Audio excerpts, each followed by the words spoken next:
What's going on, guys? Today I'm in the kitchen cooking up pasta, cooking up a young pasta. And I thought just to speak a bit about my testimony, a little bit about why I believe in God. Let me begin with saying what have been the physical evidences of that have made me believe that God is real, and how those things have influenced my belief that God exists. So I'm just going to talk a little bit about what's happened in my life and why God is so important to me.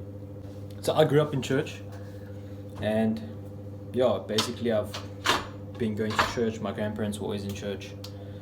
There was a time when my parents weren't going, or my mom and my stepdad, but that changed in 2012. We joined the church, and since then I can say that my family has been Christians. I think I've got just about as many reasons as anybody to say that God doesn't exist. I've had challenges in my life as well. I don't mean to say my challenges are more than anybody else's, but I feel like the magnitude of your problems is relative. Someone else's problem you may not see as big, but for them it might be massive. You never know what someone else is going through. But I learned that you can trust God, and you can trust that He knows you, and that nothing is too insignificant for God. You can go to Him with all your problems, all your worries, all your fears, and He will listen. He's a kind Father. So I'm just cooking. I'm just going to say a few things. So throughout my life, I've achieved things, or things have happened for me and things have happened to me. All the good things I can account to God, but even the bad things, they've worked out even for my good, And I believe that the more things I go through in life will just add up to God's plan for me.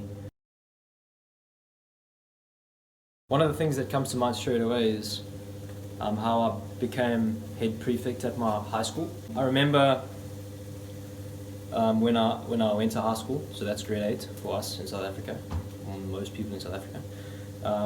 I remember going to grade 8 and seeing the deputy head of my house, and I looked at him and I was like, damn, that's a man, that's someone I can look up to, and that's someone I want to be like. I remember the first day that we were actually disciplined by him was about the first week we were at the school, and basically one of our guys, one of the grade 8s, the new kids in the school, disrespected one of the girl prefects, and he took all the boys outside and he lined us up and he gave us a talking to, and he said it with such authority, and with coming from a right place, and how we should respect women. And it was really inspiring, and I thought, man, this guy is awesome. So but at that time I already was if I could be like him one day when I'm in grade 12, if I could be a deputy prefect like that, man, I would have made it. So the years went along, and I think in grade 10 I started to think what would it be like to be the head prefect, and I was like, man, it's because we also had a good head prefect at that time, and I was like, man, if you could be the head prefect as well, you could also carry the image of the school and discipline children the same, and just be an example for kids to look up to, And that's when I started to get this ambition to maybe one day become head boy. And the year grade 10 went on, and grade 11 came on, and grade 11 came along as well, and I was quite popular, and I had a lot of friends, and I was always nice to everyone, and everyone was always nice to me. I had no problems, and I was respectful, and you know. I've always been a cheerful person, and so I just always tried to be happy and cheerful, and you know, bring that wherever I went. And you know, people were fond of me, and I was fond of people. The time for elections came on, and people were saying no, they were going to vote for me, and I was like, oh man, that would be really awesome. And yeah, I started to, you could say, almost get a bit of a selfish ambition. Be like, oh man, that would be nice if I could be head boy and stuff. But then I began to pray, and immediately I think of Jesus before, you know, going through with what he had to do, what he had to go through, how he was praying in the Garden of Gethsemane, and he prayed for God to take this cup from him so that he didn't have to die. But that's what he wanted. But then he knew that, you know, it had to be done, and so he prayed that if that cup could be taken from him, it would, but not his will be done, but God's will be done. And so straight away I was like, you know, I need to give this to God. I need to be like, Lord, you know what I want, but not my will, your will be done. So the day of election came up. I remember that night, the night before, I was just praying. I was really praying. I was like, yo God, you know what I want, but you know, if it's not for me, take it away. And if it is for me, Lord, I'll use it to the best I can, and I'll be the best I can at it, you know. Anyway, so the day of election came up, and I was sitting in anticipation, and I was nervous and everything. And then the time came up for them to announce head boy. And I remember they said, and the head boy for 2017-2018 is, and then they called my name, and it was unbelievable. Such an awesome moment. Like everyone was screaming, and oh man, I remember I came to tears as well. I was like, wow. And it was really an honor to be the head prefect of such a good school, and you know, really just carry the image of the school. And it was really a great experience, and I thank God for it actually. Another example of how God has been good to me is, you know, we were never financially rich as a family and stuff, but you know, I look back now, and I never lacked anything. I never went a night without food. God always provided. And I remember hearing about tithing and sowing seeds into the house, God's house. And about 2015 or 2014, I had this BlackBerry cell phone, smartphone, whatever. And I remember this guy went on stage, and he spoke about his testimony of sewing a watch into the offering basket.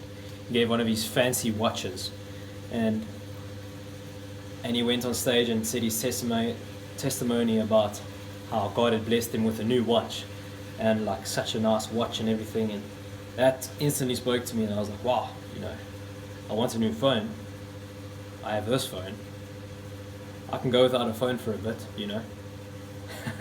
So I sewed my BlackBerry phone behind my parents' back. Like, as the offering basket came around, I like sneaked it in, and I was trusting God for a new phone. And anyway, I didn't get a phone, so I asked my gran if I could use her old Nokia. So I went back to using a Nokia for a bit, and I think that was about for a few months. And then Valentine's Day came along, and I'll never forget it. You can ask my mom and my sister as well. You know, we were getting ready to go to school, and I go out into the garden, and it just rained the night before. And I looked into the garden in the flower bed, and I saw this pink object lying there. And I thought to myself, what the hell is that, you know? So I went and had a closer look, because it was really odd, you know, you see some pink thing lying in there. And it was a Samsung S5 Mini just lying in the garden. I was like, what the hell? So I like took it out, showed my mom. I was like, Mom, check here. There's a random phone line here. And I was like, damn, it's damaged now. It's been outside in the wet on the wet ground, you know. And so I just went and I put it inside before we left, and I just like put on a newspaper or toilet paper or something to let it dry out. And I was like, okay, so like we need to find the owner of this thing, right? So like the theory goes, my theory goes, that it was a stolen phone, and the people that stole it ran past our house that night, and like they were being chased down or whatever, and they were like, we need to get rid of this phone so that we can't be found with it. So they chucked it into our garden with the plan of coming to retrieve it. But when they came back, it was out of reach, because when I checked, it was about 2 meters from the fence, and you would need quite a long stick to get that, you know. So I believe that they were coming back to it for it, but yeah, anyway, I took it inside and then I put it on. Obviously I didn't know the password because it was locked. So yeah, a couple of days went by, no one came around to retrieve the phone, no missed calls, nothing on the phone. And after a couple of days, nothing had come through, and I thought, you know, Valentine's Day, you know, maybe this is God's like gift of saying Happy Valentine's Day, my boy. And I was like, yes, like maybe, yeah. Took the SIM card out, put my SIM card in, tried to find contacts. There were no contacts on the phone. It was basically like an empty phone, and I was like, wow. Not even like I can't really remember the details, but I remember there was basically nothing on the phone. No pictures. Well, I think there might have been a picture, but yeah, as far as I can remember, there was basically nothing. Yeah, so I thought, wow, this is like it fell from the sky. Like God chucked it into the garden that night so that I could have a new phone. And I was like, wow, that's a man. So anyway, yeah, that was like, and then I had that phone for a while, and then it got stolen eventually. That's another story for another time. So I got a phone. Another time when God has been really good to me, which just proves that He lives, you know, was actually my coming to Berlin. When I finished high school, I wanted to go study engineering, but I needed a bursary. I needed financial aid to go to university. And yeah, so I applied for many bursaries at different companies with my firstly grade 11 marks. I got rejected a couple times, but my marks were not bad, you know, they were quite good. And then I thought, you know, I will just carry on applying until something gets back to me. I had a few phone calls, you know, telephonic interviews, but nothing really came through. And then I got my grade 12 marks back, and they were exceptional. Like I was impressed with myself. So that also, definitely, before every exam I wrote, I always prayed. I was like, God, you know that I studied, and even the things I didn't study, you know, I listened in class. So Lord, help me to remember everything that I learned. Help me to, you know, give me the mind of Christ. Help me to remember everything I learned. Help me to remember back to class when we learned these things. Just help me, and to remain calm as well, because you know how stressful exams can be. With the help of God, I smashed those exams.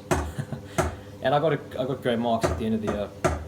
And so I applied for more bursaries with my marks, and I still got rejected.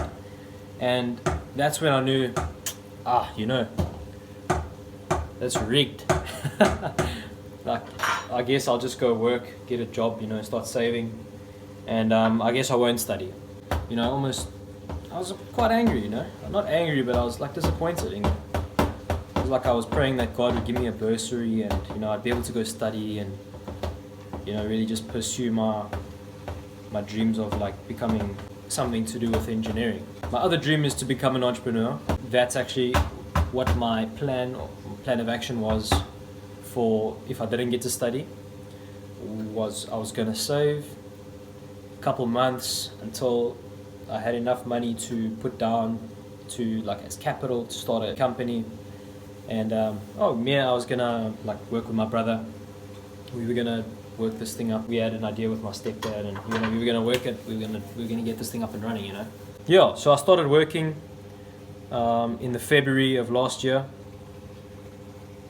because after 2 months of sitting at home, I was like, nothing's gonna happen. I might as well go work. Start getting a bit of an income, start saving.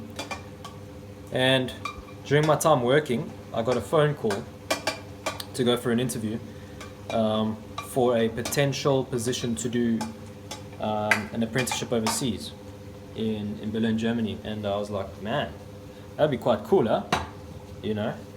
But what are the chances, Is it about how many people gonna be applying for this thing? What are the chances that I get it? I mean, I've already not been accepted for so many bursaries. I might as well not get my hopes up. But when God is involved, you never think that it can't happen. I get invited to go for this interview, so I go research the company, find out it's massive, awesome, great company. I was like, wow, this is a great company. Prepare for the interview well, prepared myself well. And they actually weren't allowed to disclose the amount of people that had come for the interview. Obviously, I did ask. I was keen. I was like, hey, I wonder how many people are actually coming. Yeah, I just went for the interview, did my best. And I remember before going for the interview, I prayed again. I was like, yo, God, what I want, Lord, but not my will, but your will be done, Whatever must happen, let it happen, Lord. And so before going in, my mom actually took off work to take me to the place, and I asked my mom to pray for me. And my mom was like, yeah, you're going to get this. God, I thank you that you'll get it. And I was like, yeah, thanks, Mom. My mom prayed a powerful prayer, and I was like, but your will, God. I was like, oh, let's not pray like that, eh? Anyway, so I go for the interview, and I felt it went well. And then about 2 weeks later, I get a call. How do I feel the interview went? I was like, no, I feel it went well. There was nothing I wish I said or I wish I didn't say. I was satisfied with what I'd said, and I was happy with how I answered the questions and the questions I presented. And then I found out that I'd been shortlisted, and I was like, wow, now there's an even better chance. I was up against the whole country, because they say they can only take 2 people from the country. And I was like, that's very few people. A few weeks went by again, and I got another phone call to say that I had been selected. And I was like, wow, this is unreal. Just then I was like, wow, God really came through for me at that time. Because I actually told God, I was like, if I don't get to study this year, I won't go study. I'll just go straight into starting my own business, and I'll not study. I enjoy science and maths and stuff, and I'm like, I've got a brain for it. So, Lord, if it's meant to be used, allow me to use it by going to study this year. Because if I have to wait a year before I go study, I'll lose my will to study. Because I've heard people's stories about just taking a gap year and then struggling to get back into the groove of learning and studying and stuff. And so I was like, yo, God, if I don't study this year, I won't study. But, God's not threatened. God can't be threatened. And he showed me, he exceeded my expectations.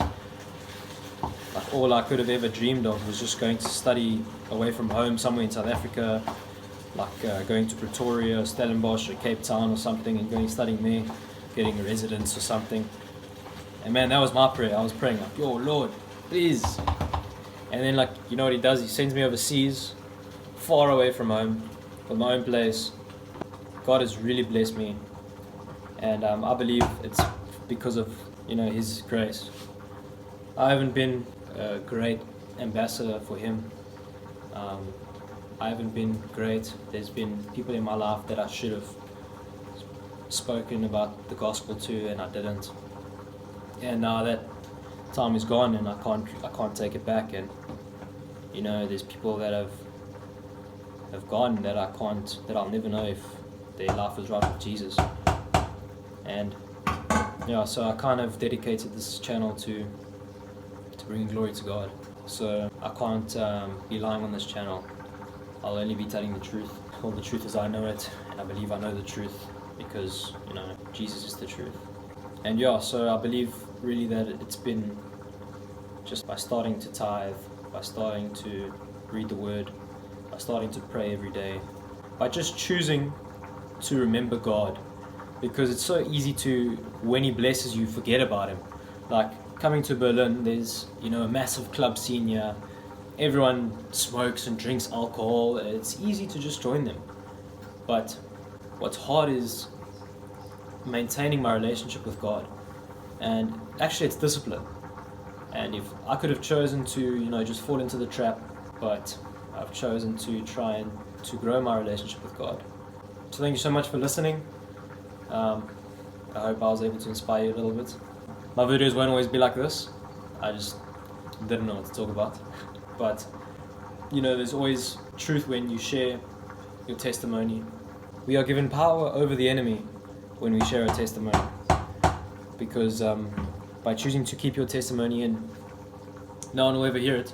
How can anyone be blessed by it? If God has done anything in your life, choose to remember what He's done and share it with someone. You never know what that person might be going through, and you never know how your testimony may be a blessing to them. So thank you for watching. God bless, and I'll see you next time.